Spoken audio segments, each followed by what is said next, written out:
अस्सलाम वालेकुम अज़ीज़ तुलबा व तालिबात, मैं हूँ सैयद अरसलान बुखारी, आपका केमिस्ट्री का टीचर।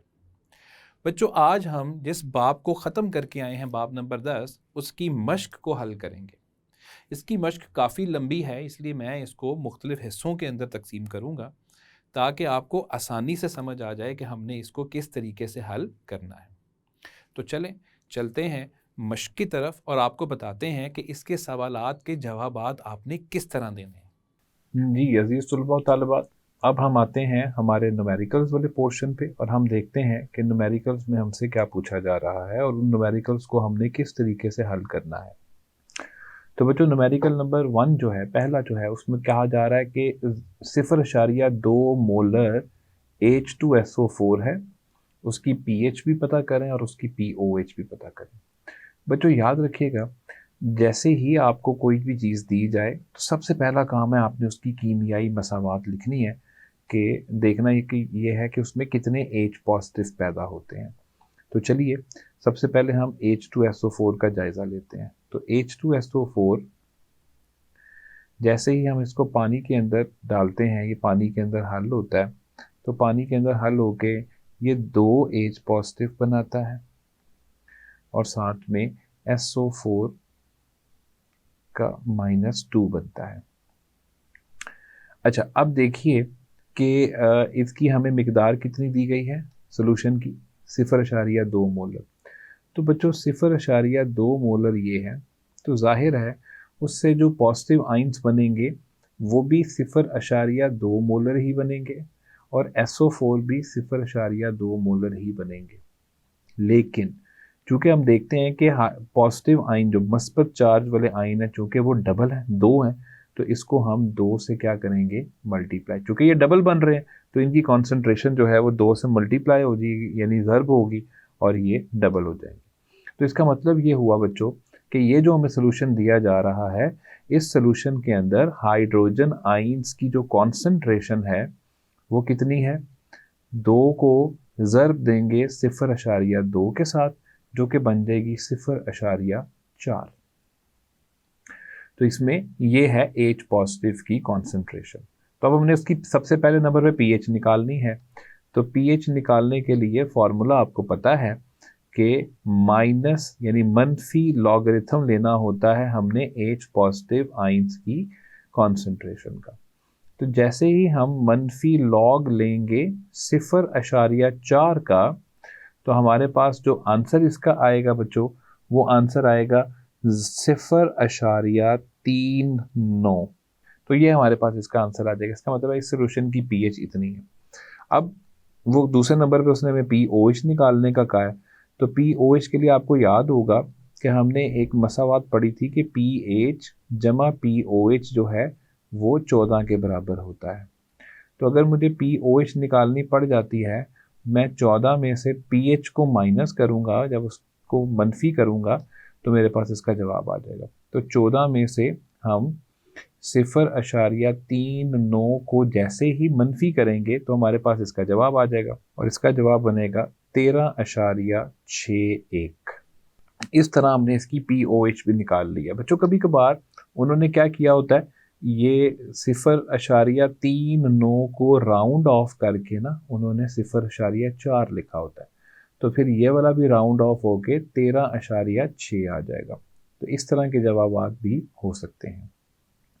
तो बच्चों अब आते हैं दूसरे सवाल की तरफ, जिसमें हमें 0.1 पोटेशियम हाइड्रोक्साइड दिया जा रहा है मोलर सोल्यूशन और कह रहे हैं उसकी पीएच निकालो।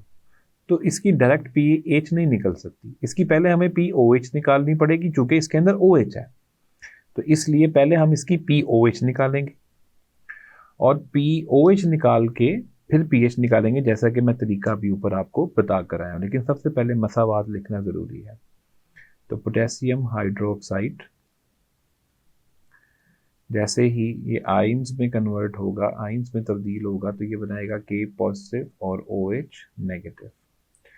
अच्छा जी, अब इसकी कॉन्सेंट्रेशन हमें कितनी दी गई है बच्चों, इसकी कॉन्सेंट्रेशन हमें दी गई है 0.1 मोलर। तो जाहिर है इससे ये भी 0.1 मोलर ही बनेगा और ये भी 0.1 मोलर ही बनेगा। ठीक है। तो अब आप इसकी POH निकालो। POH का फॉर्मूला क्या होता है? बिल्कुल PH वाला होता है, लेकिन इसमें हम मनफी लॉग लेते हैं किसका? OH नेगेटिव की कॉन्सेंट्रेशन का। तो मनफी लॉग लेते हैं जी 0.1 मोलर सोल्यूशन का। तो ये आपको पता ही है कि 0.1 जो होता है वो 10⁻⁻1 होता है। -1 माइनस माइनस प्लस हो जाएगा, और log 10 जो होता है वो 1 के बराबर होता है। तो इसकी pH कितनी आ गई है? 1। अब pH जमा POH क्या होता है? 14। तो इसकी हमने POH 1 निकाल ली है, और pH निकालने के लिए सिर्फ 14 में से POH को माइनस करेंगे। तो यहाँ पे हमारे पास pH जो आएगी वो 14 माइनस 1 मतलब 13 आ जाएगी। तो ये इसका बच्चों जवाब है। तो ये हमने दूसरा न्यूमेरिकल भी हल कर लिया। अब आते हैं तीसरे न्यूमेरिकल की तरफ। तीसरे न्यूमेरिकल में हमें 0.004 मोलर HNO3 दिया जा रहा है, और फिर वही बात कि उसकी POH निकालने को कहा जा रहा है। तो पहले इसकी pH निकलेगी, चूंकि इसके अंदर H मौजूद है तो पहले इसकी pH निकलेगी। लेकिन सबसे पहले इसकी मसावात देख लेते हैं। HNO3 यानी नाइट्रिक एसिड जब आइंस में कन्वर्ट होता है, तब्दील होता है, तो इसके आइंस बनते हैं H पॉजिटिव और NO3 नेगेटिव। अच्छा, अब इसकी जो हमें दी गई है कॉन्सेंट्रेशन वो 0.004 मोलर है। तो जाहिर है इससे 0.004 मोलर ही बनेगी H पॉजिटिव की, और इतनी ही NO3 नेगेटिव की भी बनेगी। अच्छा जी, अब आपने क्या करना है? इसकी pH निकालनी है सबसे पहले। तो pH के लिए मनफी लॉग लेना पड़ेगा किसका? H पॉजिटिव की कॉन्सेंट्रेशन का।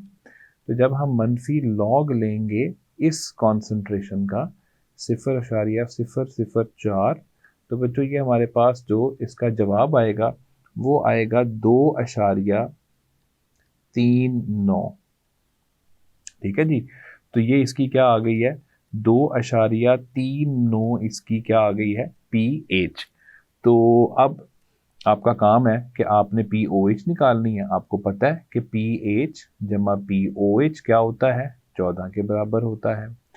तो इसकी चूंकि हमने POH निकालनी है, तो POH के लिए 14 में से pH को क्या करेंगे? माइनस करेंगे। अच्छा, जब हम 14 के अंदर से pH माइनस करते हैं, अब इसकी हमने pH कितनी निकाली है? इसकी हमने pH निकाली है 2.39। तो जैसे ही हम 2.39 माइनस करते हैं तो हमारे पास आंसर आ जाता है 11.6। 11.61 आ जाता है। तो ये हमारे पास इसकी क्या निकलेगी? POH। अगर आप इसको राउंड ऑफ करके लिखना चाहें तो ये 2.4 हो जाएगा, और इसको राउंड ऑफ करके लिखेंगे तो ये 11.6 हो जाएगा।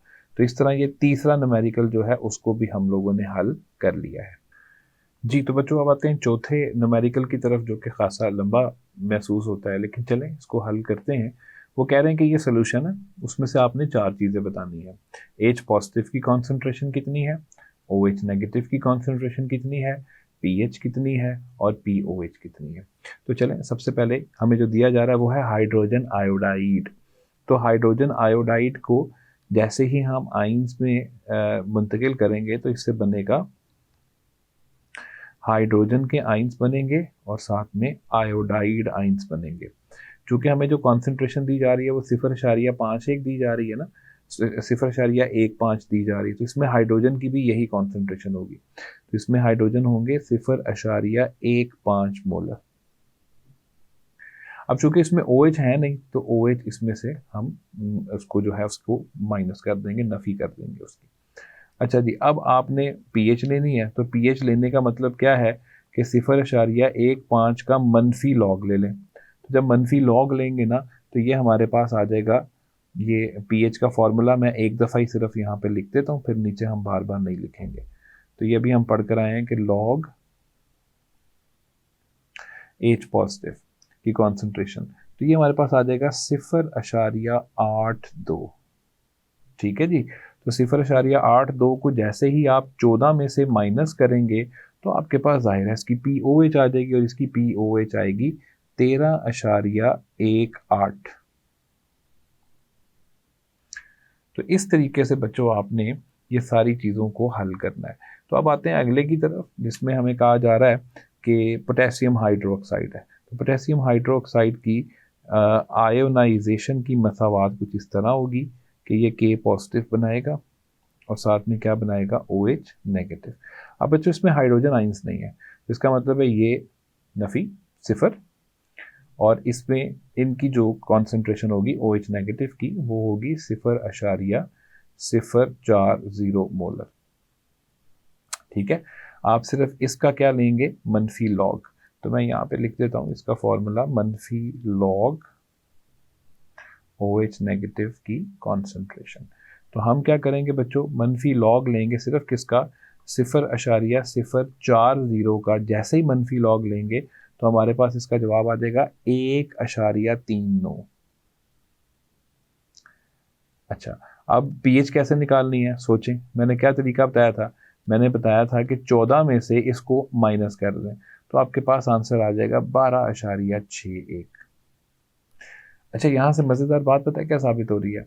आप देखें कि इसमें इसके अंदर OH नहीं है, ठीक है, लेकिन फिर भी उसकी POH निकल रही है, और इसके अंदर H पॉजिटिव नहीं है लेकिन फिर भी उसकी pH निकल रही है। तो ये चीज़ आपको समझने की ज़रूरत है बच्चों कि चाहे उसमें H है या नहीं है लेकिन उसकी pH ज़रूर होगी, वो हम POH के ज़रिए निकाल लेंगे। अगले में आते हैं जी, बेरियम हाइड्रोक्साइड है। बेरियम हाइड्रोक्साइड की मसावात कुछ इस तरह की होगी। अच्छा, जब ये आइंस में मुंतकिल होगा तो बेरियम के ऊपर +2 चार्ज आता है और यहाँ पे 2 हाइड्रोक्साइड आइंस बनेंगे, ठीक है, डबल हो जाएगा। इसका मतलब है कि हाइड्रोक्साइड आइंस, तो हाइड्रोक्साइड आइंस डबल हो जाएंगे। इसका मतलब है हाइड्रोक्साइड आइंस कितने बनेंगे, 2 को मल्टीप्लाई करना पड़ेगा 0.20 के साथ। अब चूंकि इसमें हाइड्रोजन आइंस तो है नहीं बच्चों, तो हाइड्रोजन आइंस को तो हम यहाँ पे 0 लिखेंगे। अब अगर हमें निकालना पड़ता है इसके अंदर मौजूद OH नेगेटिव की मिकदार, तो वो आ जाएगा 0.4। ठीक हो गया। अब इस 0.4 का क्या लेना है, मनफी लॉग। अब आप इस चीज़ को समझ रहे होंगे और आप लोगों का दिल कर रहा होगा कि हम लोग इसको खुद ही हल कर लें, तो मैं भी यही चाहता हूँ कि आप इसको खुद हल करें। तो 0.4 का मनफी लॉग लेंगे ना तो हमारे पास जवाब आ जाएगा 0.39, यानी 0.4, जिसको भी हम हल करके आए, पिछले न्यूमेरिकल का जवाब भी तो यही निकला था। और इसको 14 में से जब माइनस करेंगे तो हमारे पास आंसर आ जाएगा 13.61। तो बच्चों इस तरीके से जो है वो आपने इन सारों को हल करना है। आते हैं जी चौथे सवाल की तरफ, चौथे हिस्से की तरफ, जिसमें हमें ये दिया जा रहा है HClO4। बच्चों इसका नाम है पर क्लोरिक एसिड, ठीक है। तो चूंकि ये पहली दफ़ा आप लोग सुन रहे हैं तो मैं इसको यहाँ पे लिख देता हूँ कि इसको पर क्लोरिक एसिड कहा जाता है। इसका नाम है पर क्लोरिक एसिड। अच्छा, ये पर क्लोरिक एसिड के अंदर आपको एक ही H पॉजिटिव नज़र आ रहा है ना, तो जब ये आइंस में जो है वो टूटेगा तो ये एक ही H पॉजिटिव बनाएगा और साथ में पर क्लोराइड आइन बनाएगा। तो ये हमारे पास पर क्लोरेट आइन हो गया, ठीक है, इसको पर क्लोरेट आइन कहते हैं। अच्छा, अब इतनी मिकदार है पूरे सोल्यूशन की, तो इतनी ही मिकदार H पॉजिटिव की भी होगी। तो H पॉजिटिव की जो कॉन्सेंट्रेशन होगी वो होगी 0.0030 मोलर। OH नेगेटिव की होगी नहीं। अच्छा, अब आप इसकी pH निकालो। सिर्फ क्या करना है, माइनस लॉग लेना है। तो मैं यहाँ पे फॉर्मूला आपके सामने दोबारा लिख देता हूँ। अच्छा, माइनस लॉग लेना है आपने किसका, हाइड्रोजन आइन की कॉन्सेंट्रेशन का। जब हम इसका ये जो कॉन्सेंट्रेशन आपको नज़र आ रही है 0.0030, इसका जैसे ही हम लॉग लेते हैं ना, माइनस लॉग, तो ये बन जाता है 3.52, और बस इसको 14 में से माइनस करो तो 3.52 को जैसे ही हम 14 में से माइनस करते हैं हमारे पास आंसर आ जाता है 10.48। ठीक हो गया। आगे आते हैं 0.55 मोलर NaOH, सोडियम हाइड्रोक्साइड। तो सोडियम हाइड्रोक्साइड कैसे आइंस में मुंतकिल होता है बच्चों, ये आइंस में मुंतकिल होता है कुछ इस तरह कि ये Na पॉजिटिव बनाता है और एक यूनिट बनता है OH नेगेटिव का। तो H तो इसमें नहीं होगा, ये तो हमने सिफर कर दिया। और इसकी जो कॉन्सेंट्रेशन है वो कितनी दी गई है, 0.55, तो ये आ जाएगा 0.55। अब इसकी सबसे पहले आप क्या निकालोगे, POH। तो जैसे ही हम इसकी POH निकालते हैं ना बच्चों 0.55 लगा के, तो हमारे पास आ जाता है 0.25। अब सोचें इसकी pH कैसे निकालनी है, तो इसको 14 में से माइनस करेंगे। जैसे इसको 14 में से माइनस करेंगे हमारे पास आंसर आ जाएगा 13.75। तो इस तरह इसकी pH भी निकल आई और साथ में POH भी निकल आई। अब आते हैं HCl हाइड्रोक्लोरिक एसिड की तरफ। तो हाइड्रोक्लोरिक एसिड का फॉर्मूला है HCl। ये जैसे ही आइंस में मुंतकिल होगा ये बनाएगा H पॉजिटिव, साथ में क्या बनाएगा, Cl नेगेटिव।